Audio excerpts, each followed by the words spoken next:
Thanks for clicking. Canadian markets are putting too much emphasis on the bank's preferred measures of core inflation. This according to a recent speech by Deputy Bank of Canada Governor Rhys Mendez. Yeah, and as such, as we'll see, since the Bank of Canada's new inflation gauges say that inflation is much closer to 2%, the bank may in fact have to lessen its reliance on those measures of core inflation that it's been using for the past few years. And obviously this is just incredible timing as layoffs continue to pile up, the housing market remains dormant, and the trade war continues unabated. The central bank finds new gauges of inflation that say it's actually lower than we thought. I got a good feeling about this.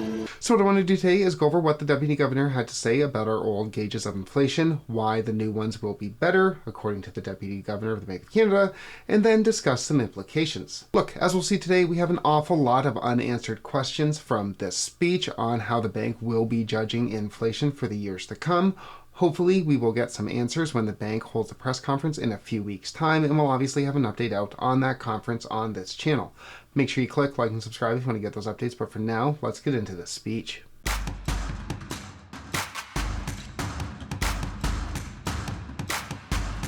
Onto these measures of core inflation. According to the Deputy Governor, we all misinterpreted the bank's focus on these measures when the bank labeled them their preferred measures of inflation. So we've long labeled one or more measures of core inflation as our preferred measure. And we've said these preferred measures are an operational guide to help the bank achieve its inflation target. At times, this language may have led markets to place more emphasis on the preferred measures of core than we do. So clearly we all got it wrong in assuming that when the bank labeled measures of core inflation as their preferred measures, we all got it wrong in thinking that that's where the emphasis lied. Now, where could we have gotten that idea from? Oh yeah, transcribed and everything so we can search through it all. Core inflation's been running 3.5% to 4% for a number of months now. Our preferred measures of core inflation are important, they're very prominent. We've emphasized that we're particularly focused on core inflation. We will continue to closely watch the evolution of core inflation. Core inflation has been within the 1 to 3 band now. And our preferred measures of core inflation, core are 2 measures of core. And that was just in 2024, and I left a lot out. Alright, so we all got it wrong, including the governor. Why exactly are we shifting focus from measures of core inflation? First up, mortgage interest costs. After we started raising the policy interest rate in 2022, CPI trim correctly began to filter out mortgage interest costs. But since it's a relatively large component, its persistent exclusion limited CPI trim's ability to exclude other, more temporary sources of upward pressure on inflation.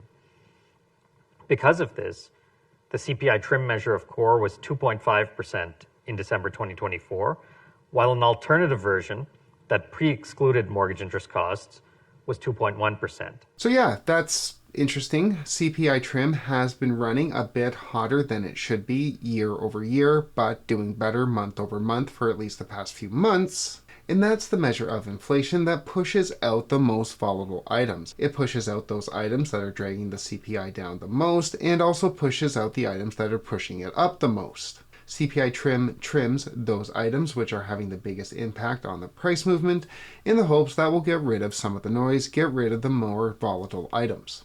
But what the central bank is arguing is that if mortgage interest costs are pushing up price increases just a bit more than that of, say, gas, then that measurement will kick out the mortgage interest cost, and meanwhile, we'll still be measuring the impact of gas prices, which the bank doesn't really want to do with measures of core inflation. But if they exclude those mortgage interest costs a priori, then that gas measure gets kicked out as well. Just think how low rates could go if they pre-exclude even more than that.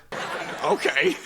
So for reasons like that, the bank is considering new gauges of underlying inflation, changes to maybe the mortgage interest cost inclusion. But what exactly does all this mean? Well, in the immediate term, I think it means a predisposition to more interest rate cuts.